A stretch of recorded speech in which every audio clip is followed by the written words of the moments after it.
marketing used to be, convince me from baseline that you're the person I should buy from or the company I should buy from. Now it's first convince me from a place of distrust because I don't trust anybody, why I should even continue reading your shit. And then you have to convince me why you're the one I should buy from. The linear funnel is dead. Someone clicks, they sign up, they then buy from me. And if they don't buy from me in a certain number of days because I can no longer optimize for that conversion, let's say through Facebook or whatever, that funnel is no longer converting. Are the robots coming to steal your job?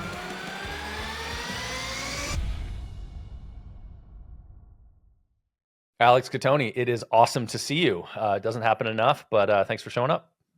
Brad, I am so excited to be here. Thanks for having me. Yeah, so I don't even know how long I've known you. We met eons ago through marketing channels. Since then, you've lived a life of a copywriter and launched a company in 2019 called Copy Posse that now has over 500,000 people that listen to you on the edge of their seats to learn the tactics, tricks, and lessons around copy and building businesses. Recently dubbed the Marketer of the Year by DigitalMarketer, and you produced some great shit. I want to start with my sales background, which is direct sales, like I'm going to close you at the kitchen counter or it's never going to happen kind of sales. That led me to have tremendous respect for direct response. But sometimes direct response just seems super salesy. Mm-hmm. How do you handle that? And how do you make direct response marketing not be salesy and douchey? Great question. Yeah, so I discovered direct response marketing back when I was an intern at a company called Mindvalley. Many people have heard of it in the personal development world. And I think the thing that blew my mind was really this idea of, oh my gosh, you can write words on the internet and inspire people to take action and buy from you. But I also kind of came from this background of branding because as much as Mindvalley was a direct response marketing company, it was really heavily focused on branding. And then when I started my freelance copywriting business in 2011, which would have been maybe just a couple years before you and I met, I did direct response marketing and I loved it. But I did direct response marketing in an industry where direct response marketing was not very well received. It was personal development and spirituality.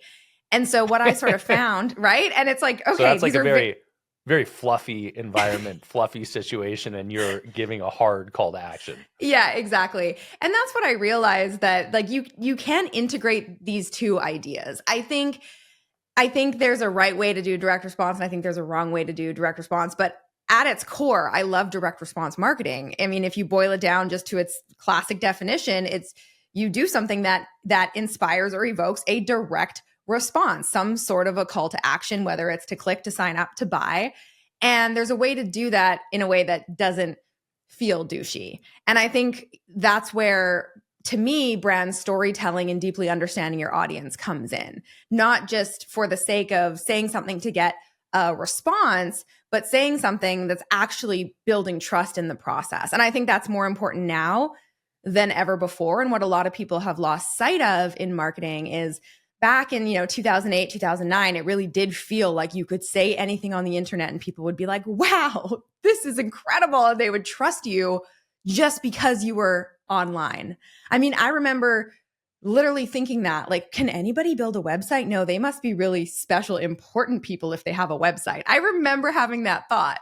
And the market was less savvy then too. And so you were able to really track for this very short window of, hey, I'm going to write an ad or write a sales page. And if I don't get a direct response within the first 24 hours, couple of days, then there's no point in continuing. That lead is dead to me. Now I think that's changed so much. And to me, I focus first on building trust so that even if someone doesn't buy from me right away, it's still direct response marketing, but I'm not making them feel like that's the only option they can ever possibly take from me. And if they don't, they're dead to me, so to speak. Yeah, that's interesting. I mean, I think there's no question that there's all sorts of data around the number of touches required to get a sale now. And the number of touches required to get a sale 20 years ago was like 13 or something. And today it's like fucking 45. Like, it's crazy. It's just significantly more points of influence have to happen. I kind of struggle with this idea of brand against testing conversion. And what I mean by that specifically is if you're writing copy, and you're doing it by the numbers. And I like to be I pride myself in being somebody that is very deliberate in his approach to things. So that means that I want to pay attention to metrics to track the objective reality of whether or not something was productive. Where is the line between the conversion numbers are better with direct response versus I want to stay true to my brand? Yeah. Oh, such a good question. So there's this report that I recommend you and everyone listening read, published by Google. It's called Decoding Decisions, Making Sense of the Messy Middle. And this whole report talks about exactly what you're saying, is there used to be these two very distinguishable, content versus copy, branding versus direct response. We were able to go, okay, yes, I need to do both of those things in my business, but really direct response is where the sales happen. And what this report talks about is how exactly what you were saying earlier, where it used to take, say, 7 touch points or 13 touch points or whatever the number was a decade ago for someone to make a decision, that number is now for a cold lead between 20 and 50. And what's really interesting is a lot of those touch points are 0 click.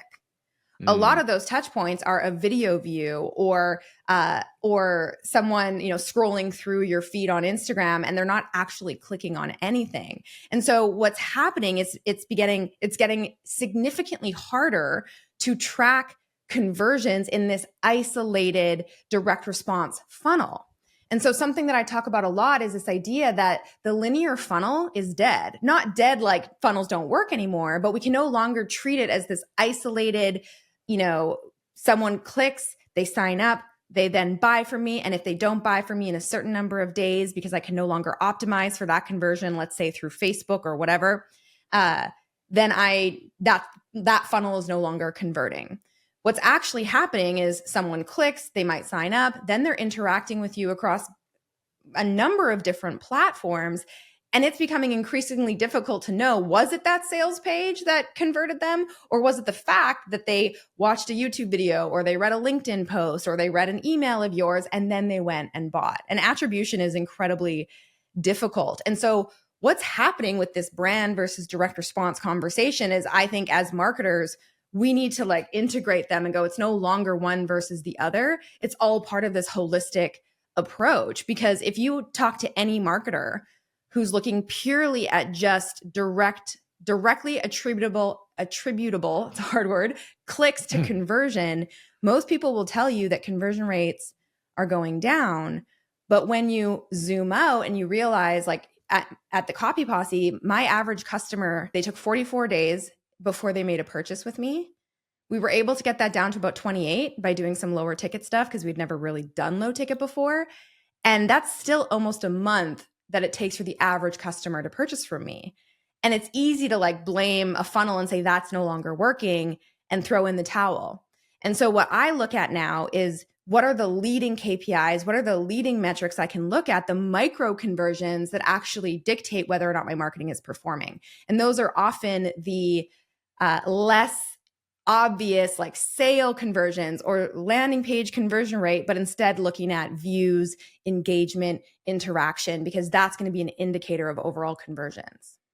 So functionally, lead scoring would be another way to look at that, right? So if you look Absolutely. at a CRM, in some of the better CRMs off the shelf, like HubSpot is amazing at this, will feed that stuff in and say, hey, we saw a view on social channel A, we saw a comment on social channel B and a like on C, and that all feeds into a lead scoring mechanism. How do you think about that? Or I guess, how do you track that yourself inside of Copy Posse? It's hard. I think tracking and attribution is one of the hardest things.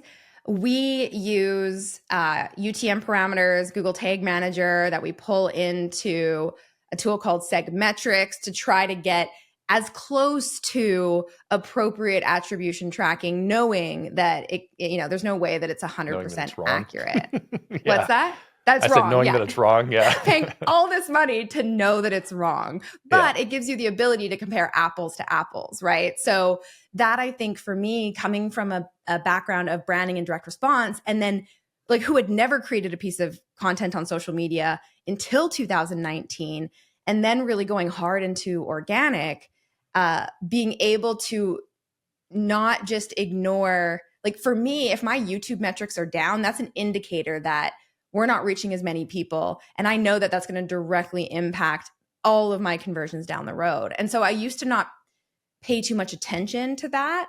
And I think it is, vanity metrics are one thing, but if you know that, say, YouTube or Instagram or LinkedIn is the primary source of your organic traffic, it's worth paying attention to that. And then, of course, my strategy is to get as many people as possible on my email list, because that to me is the one way that I'm able to accurately track what's happening with those leads. And control it, right? And control the audience and conversation. Exactly. Well, that brings me back to the same question. And I think I know the answer and I think I heard it. But if you're writing an email and you are and you split and you are very clear, one email converts better, but is a little off brand, do you pick the one that converts better, or do you pick the one that doesn't convert as well, but is completely on brand? That's a really good question. I don't send many off-brand emails, but when I say off-brand, like I sell hard in my emails. Like I'm not afraid of making an offer. And I think there is a way to do it that is still on brand. And so to your point, I would like truly pick the more on-brand email, not because of the conversions, but because of the importance of consistency right now. Everyone is looking for a reason to count you out. I feel like marketing used to be, convince me from baseline that you're the person I should buy from or the company I should buy from. And they're, comparing you against other options. Now it's first convince me from a place of distrust because I don't trust anybody, why I should even continue reading your shit. And then you have to convince me why you're the one I should buy from. And so I do really feel there's an importance right now in consistency of messaging and brand voice, because even if it's subconscious, even if I were to show you, for example, an email that I wrote, and I'm a copywriter and my brand is very sassy, I swear. I mean, my audience knows how I communicate. If I were to all of a sudden use ChatGPT to write me a sales email, whether or not my audience or my entire audience would be able to immediately pinpoint if that was written by me or not, I don't think is the issue. I think what happens is when over time there's a complete removal of a consistent voice, where even subconsciously we're learning not to trust certain things we read and see. And so to me, I would go with the brand play any day of the week. And, if it didn't convert as well, I would put on my marketer brain and be like, what can we test and optimize here to try to get it to convert better? Do better. Yeah. Just be better, Alex. Yep. I prevent myself from saying that to people quite often, but often I think it. Just do better. Just do better. Isn't that marketing though? Like everyone always thinks marketing is like, everyone always looks at me and they're like, you were market of the year. You must not make any marketing mistakes ever. It's like I'm some marketing oracle and I always know it's going to work. I'm like, oh my God, I do so much that doesn't work. Like that's the whole point, That is the point. The point is always testing, right? But that's why I think it's a curious question, because sometimes the tests show you data that lead you to what objectively looks like success. But if it's misaligned from the brand, is that really success? Right. Or is it just a short-term win, but you're sacrificing any sort of long-term, loyalty, trust, future conversions, upsells, repeat customers, all these other things that really truly matter for long-term growth. All right. So another random question from an email marketing perspective while we're on it. Long form versus short form in email specifically. Is it better or more effective to write a long narrative email that handles objections, lays this all out? Or is it more effective to write a 1-sentence email, a 7-word email that gets a response? Great question. So my philosophy on this is that there's pros and cons to both. I mean, you write a long email where you're overcoming objections and you're weaving this story and you're presenting the offer and then you get the click, your on-site conversion rates are going to be way higher, right? Than someone who is clicking on a blind hyperlink where you're just saying, oh my gosh, have you seen this? You'll never guess what happened next, whatever, right? A blind CTA is going to have high clicks in an email and lower on-site conversion. And so the first thing I ask myself is, well, one, what's my goal with this? If I'm trying to re-engage dead leads, all day long, the one sentence email. If I'm trying to build trust and educate and create, really create that gap between where my current audience is and where they need to be in order to believe that my offer that I'm going to be making in 2 to 3 days is the thing that can help them, I'm going to spend a bit more time educating and building up that trust so that the time I do drop my offer, they're that much more likely to receive it and believe it. And so I like to mix it up. I have people complain that my emails are too long and unsubscribe. I have people email me being like, I love reading your emails. I feel like I'm talking to a friend and like they're long, but I read them all. And so I think, like anything, mixing it up and knowing that different formats have different goals, and they also speak to different personality types and different types of people and in the way they make decisions, logical, emotional, right? There's room for it all. Is it better to write a long email or link out to a video that explains it all and has the same explanation on a sales page? Another great question. Again, I think it speaks to the audience, right? Like, I think actually my old answer would have said link to a video that explains it. And I do think there's still a lot of like really amazing trust building that happens through video marketing. And I'm a huge fan of video.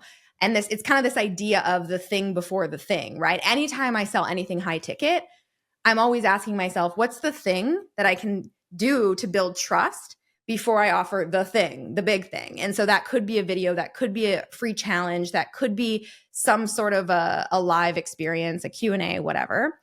With that being said, you're going to have way higher consumption with something right there in the inbox, right? It's 0 click. You're getting the message across. So again, my answer would be, how do you do both? So as an example, I just did a masterclass at the top of the year. And like any masterclass, I think I had 8,000 people sign up, had a pretty decent show up rate, like 30%. But immediately my brain is going to these, 70% of people who weren't on the masterclass. And I'm like, these people aren't going to watch a replay. Like, hey, watch this 2-hour replay.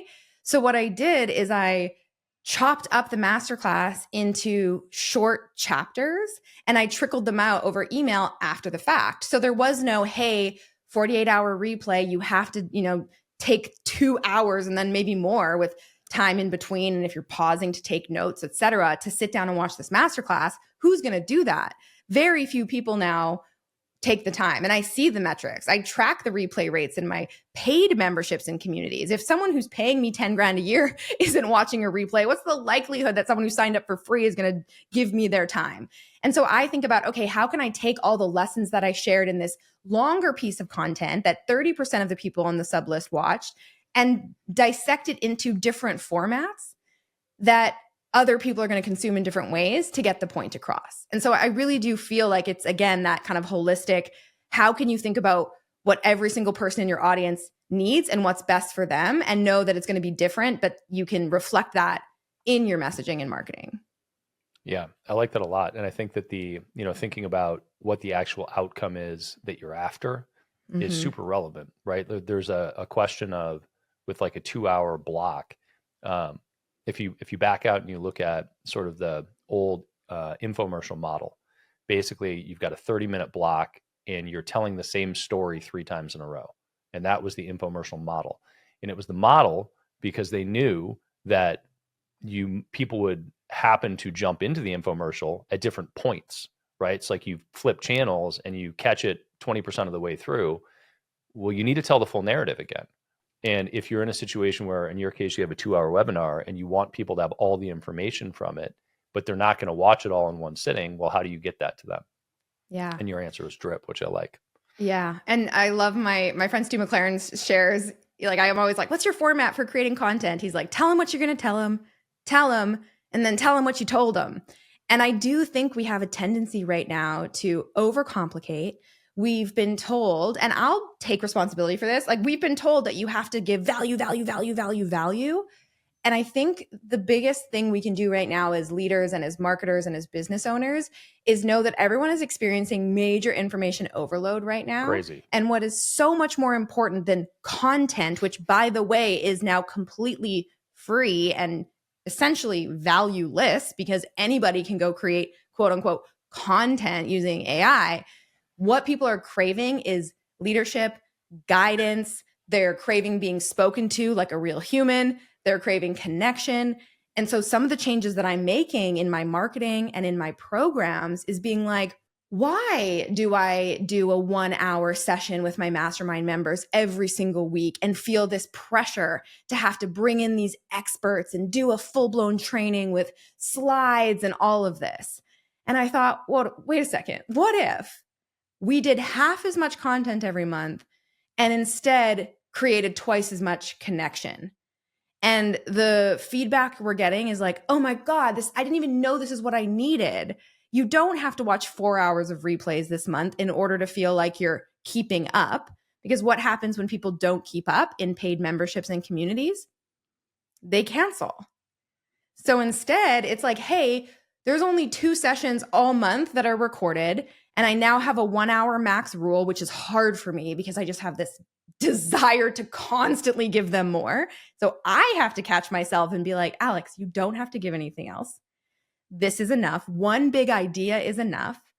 And then we have one other call that is purely just connection. And it's not recorded because I'm like, the whole point is that we're just chatting with friends. If you don't want to show up live, you're not going to get the same benefit from the replay. And then we're integrating other ways for them to connect, not having to be on Zoom in front of their computers because we're all fatigued by that. Yeah, well, there are like 15 different elements of that I want to talk about. But yeah, I know. So I just like rant. I'm like, okay, your turn, Brad.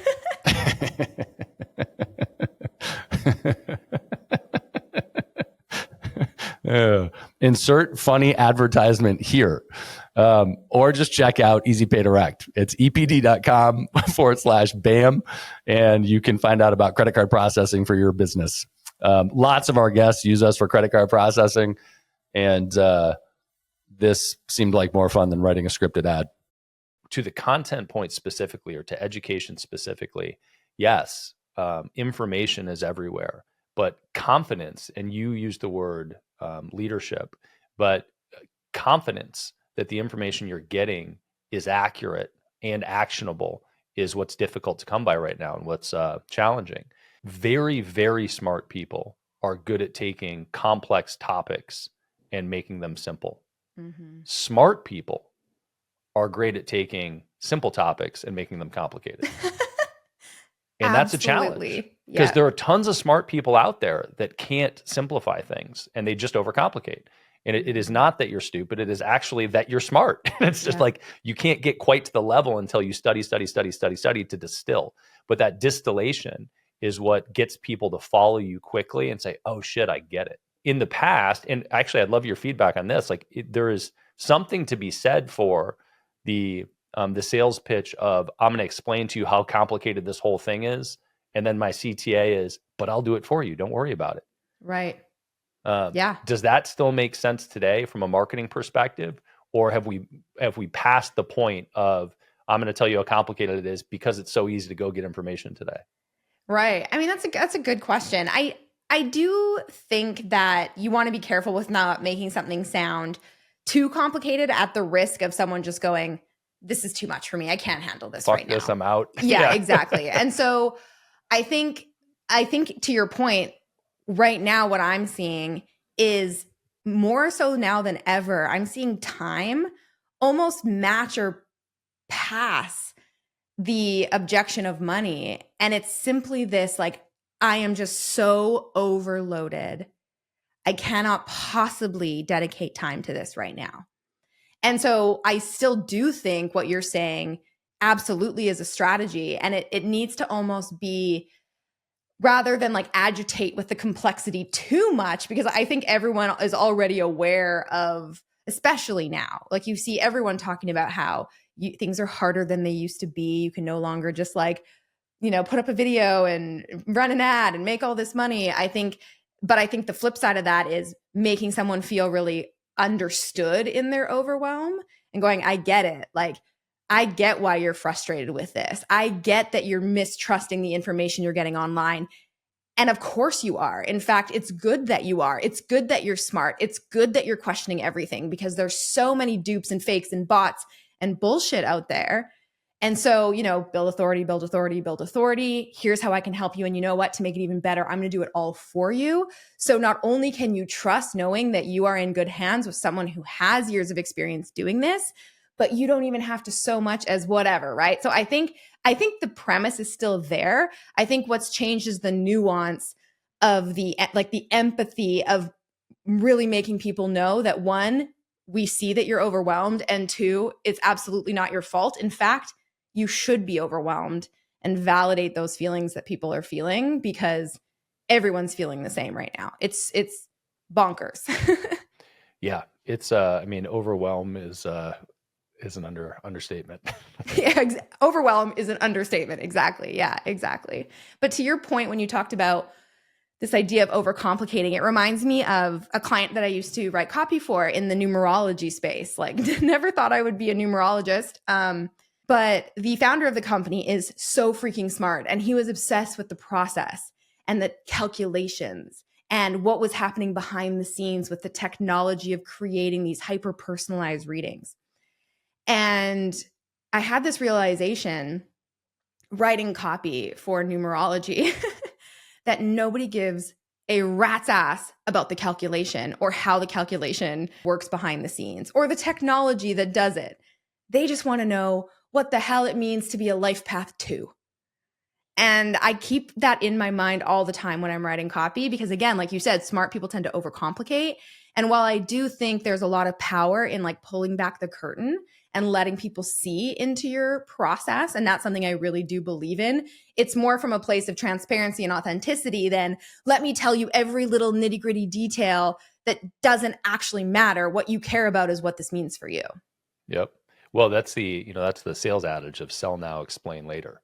Yes. And you will talk yourself out of a sale just like you'll talk yourself into one. I think I'm guilty of that. Yeah.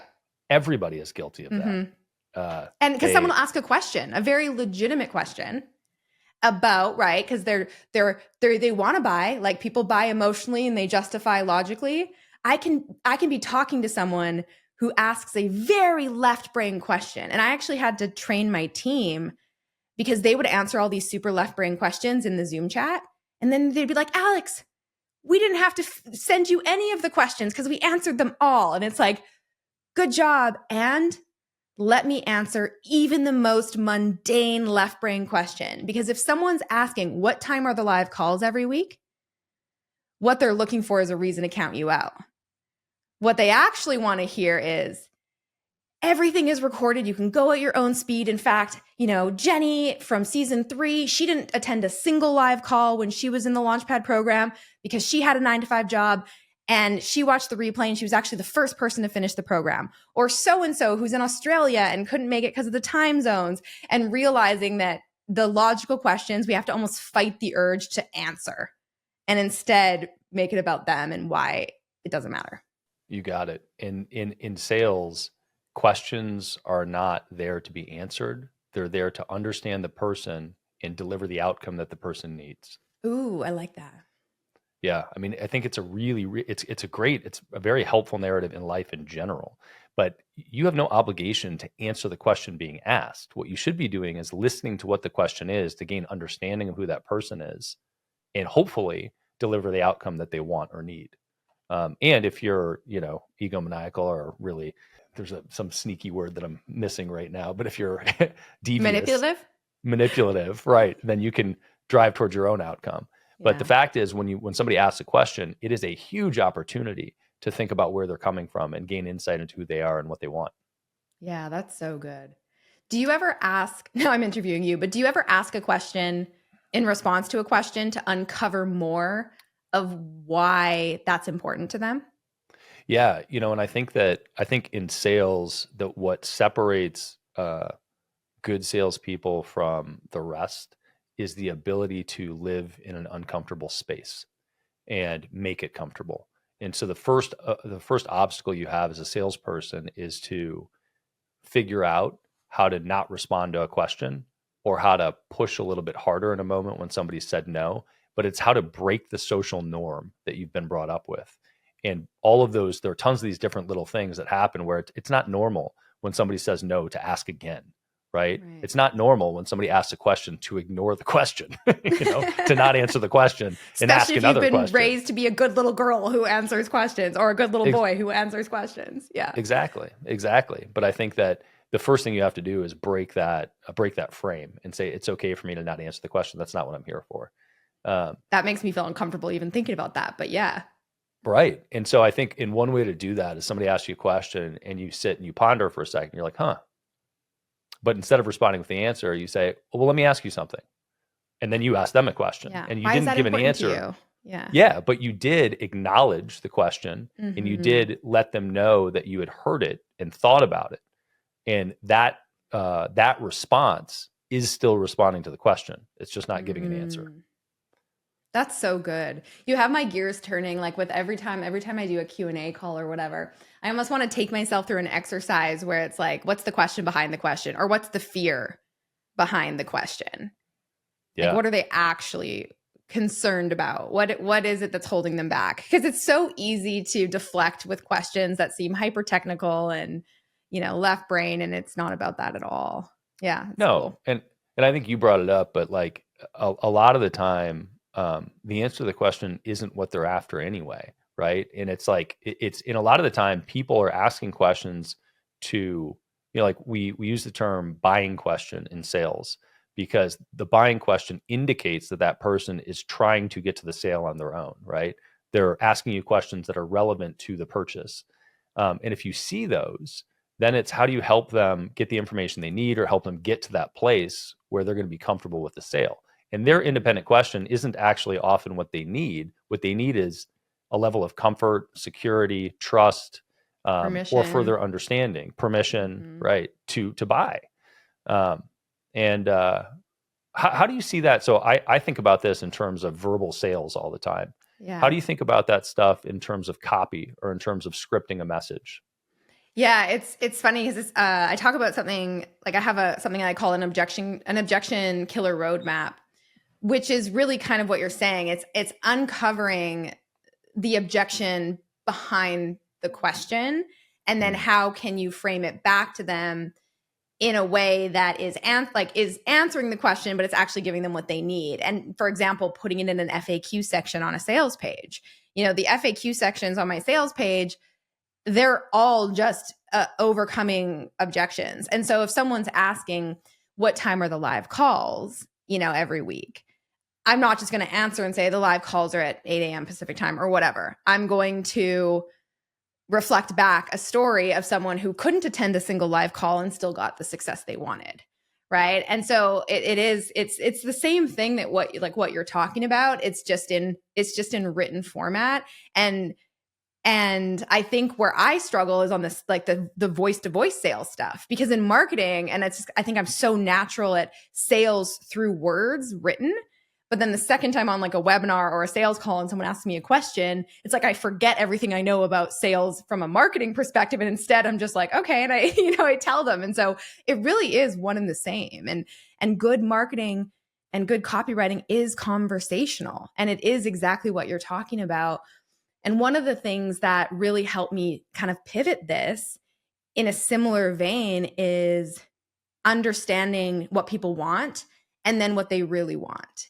And so if I do a survey, for example, and I ask someone and I'm, trying to get input into messaging and figuring out what the core desires are of my audience, I might say like, why did you decide to join this program? Or why did you decide, or what would be a goal for you with this program?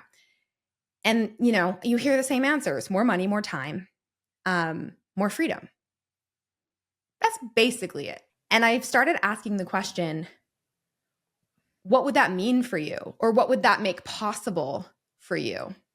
And that's when you all of a sudden start to get those, oh, well, it would mean that I could quit the family business and, like stay at home with my kids. Or it would mean that my parents would finally take me seriously and I, could prove to them that me leaving college and starting a business was the best thing I could have done. Or It would mean not having to go back to work after having a child. And that's when you realize like, it's like we all say the things because it's easy. What do you want? More time, money, freedom. I know. But if you can get to the why is this important to you, or what would that make possible for you, and weave that into your messaging, then all of a sudden someone's like, oh, yeah, like that is relatable. That's what I want. Yeah, I love that. I think, nothing in life lives in a silo. And it reminds me that getting clarity around your objective and why you're doing it and what it means to you is like, yes, this is a very valuable copy and sales exercise and path, but for the love of God, you should ask yourself that too on a routine basis. What does it mean to me? How does this change my life? Why am I doing it in the first place? Absolutely. And in the world of short attentions, it's very easy to just drop everything and run in a direction really quick without that clarity. And that clarity is the hard part, right? Yeah, exactly. And I think that's the thing is, we talked about earlier how like what you do to get to say 7 figures is very different than what you do to get beyond that. Or I think another way to say that is like the questions you're asking yourself before you get to 7 figures are very different than for me, before I got to 7 figures, it was like, how do I get to 7 figures? That was the question. And you could say that I was, seeking significance. I was seeking that I could like prove to myself and to an industry where I was behind the scenes for over a decade and always kind of had this seed of doubt. Like, could I actually, do I know what I'm talking about? Or am I just a fluke with, it's not me, it's the clients that I'm working with. I felt like I had a lot to prove. And then now the questions I ask are like, what's the point of it all? Not to be like doom and gloom, but like, what do I really want? What do I want my week to look like? What do I want my schedule to look like? Do I really want to have 18 meetings in a week? Do I want to do more admin and less creative work? I mean, it's really like about figuring out what you want and then building the systems and getting the support and the right people in who can make sure that you're not building this, this castle that you never really wanted in the first place. So this is a common, I like to ask this question because people have different approaches to it, but there are sort of 2 schools of thought. One is get ultimate clarity on your life's purpose and mission and build it accordingly. And the other approach is just go fucking do something. If you're fuck around and find out. Yeah. Fuck around and find out. If you're a brand new entrepreneur, what's your advice? Fuck around and find out. Because here's the thing. My mission didn't become clear to me until I fucked around, found out, got feedback, and was like, oh, I struck a chord with people. I knew I had a lot to say about marketing. It wasn't until I did a video, or no, it might have been a live call with some of my students. And it just fell out of my mouth. I'm like, I just want to like de-douchify the internet. And then everyone was like, whoa, that's it. That's your thing. And now that is my mission. And so, coming from a personal development background, I used to go to all these networking events and it would drive me freaking crazy because there were all these like holier than thou, people who would go up to you and be like, Alex, what's your purpose? And like, honestly, back then, to pay my rent, to not have to go get a regular job, like, what do you mean? What's my purpose? Yep. And so if I'm waiting for suddenly my purpose and mission to like download in this period of just complete inaction because I haven't gotten clarity yet, I'm never going to go anywhere. Yeah, I'm 100% with you on that. I laugh because I've been in many of those rooms. And the irony of those things is that very often the people that are doing that and pontificating on their life purpose don't make any fucking money, aren't making any impact, and aren't going anywhere. Right. And they're like, yeah, but I live a peaceful life. But they're actually, a lot of them are in tremendous internal conflict because they've just been told that they need to do this to get to the place they want to go and make sure they live in alignment. Yeah. But I very much believe that. And I believe that, you have to, you also have to be deep enough into something to really understand if you like it and if you're good at it. Exactly. And until you have enough exposure and enough reps, you won't know that. You won't. You absolutely won't. And my path has changed direction so many times, and it will continue to change direction as I learn about myself. And I think that's what business does. I mean, they say business isn't personal. And yeah, okay, I get why people say that, but to me it's the most personal thing ever, because you will never learn more about yourself than starting a business or doing the thing that scares the crap out of you, and then getting that feedback, pivoting and going, okay, and then asking yourself, is this actually what I want? And so, yeah, I think, nobody's perfect. I think a lot of times when people, pride themselves on like, but I'm in my purpose and I live a peaceful life, they might feel that if you make money, then all of a sudden that can't coexist, and vice versa. Like there's this either or myth, this like, parts conflict, like you said, where, I'm the opposite. Like I have to remind myself that I actually can rest and have a peaceful life and make money and get out of this, like, I just have to always be working. Like that's something I'm actively working against. One is not more like, right or wrong than the other. We're all just on this path. But one thing is for sure, if you don't try, you'll never find out. Yeah, you have to put action in. Mm-hmm. I want to talk about something, but I also want to point out how much I appreciate your attempt to moderate the use of the word fuck and replacing it with fricking and other things. I'm like, Brad's okay with me saying fuck. I say fuck so much. I get a lot of people emailing me.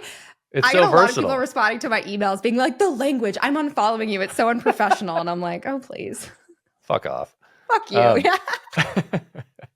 So speaking of crafting your day-to-day and your day-to-day changing all the time, are the robots coming to steal your job? Good question.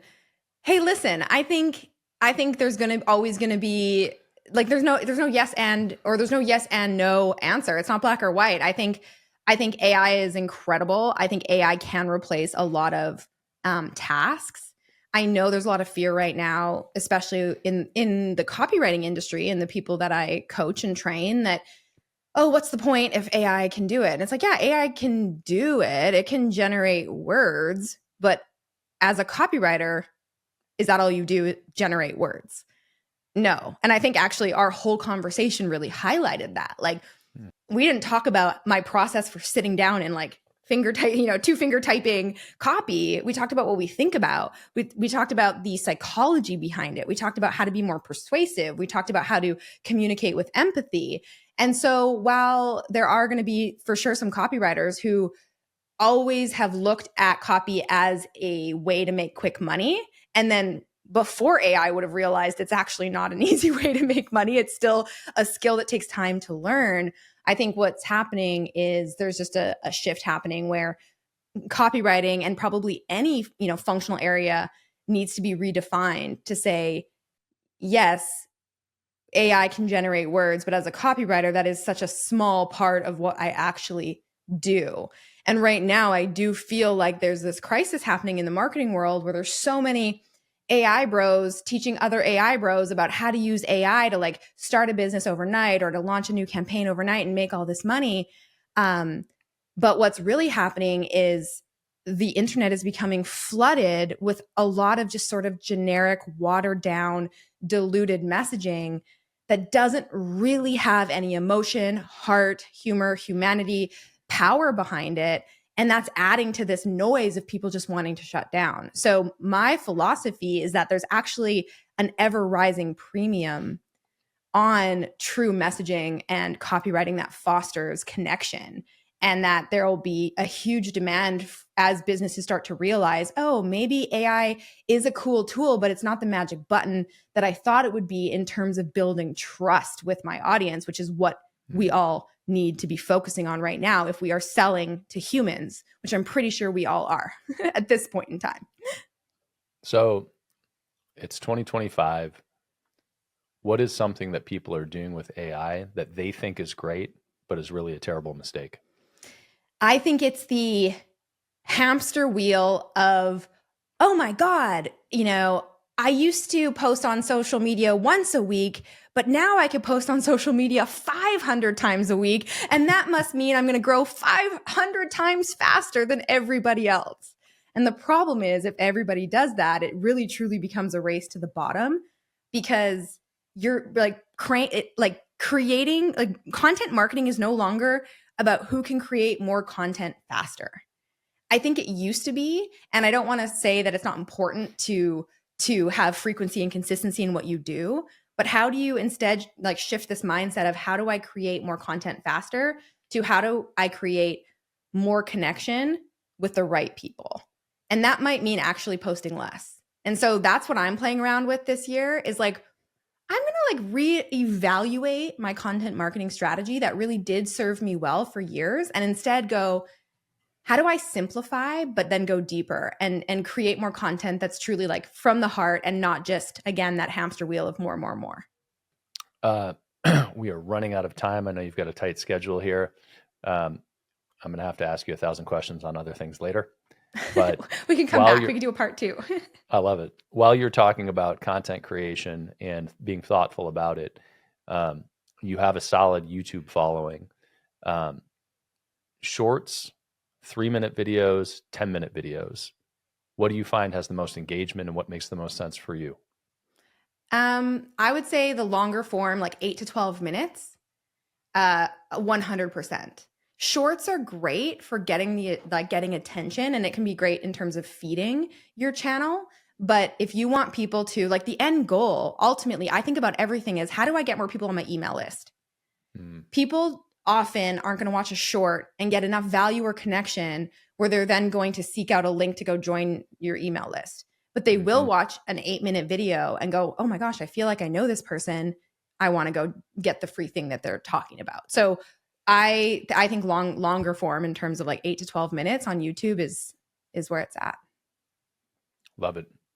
Alex, it is awesome to get some time in. Next time you're in Austin, let me know for sure. Will do. Hopefully we'll do round 2 in person. Can't wait. Thank you so much, Brad. Thank you.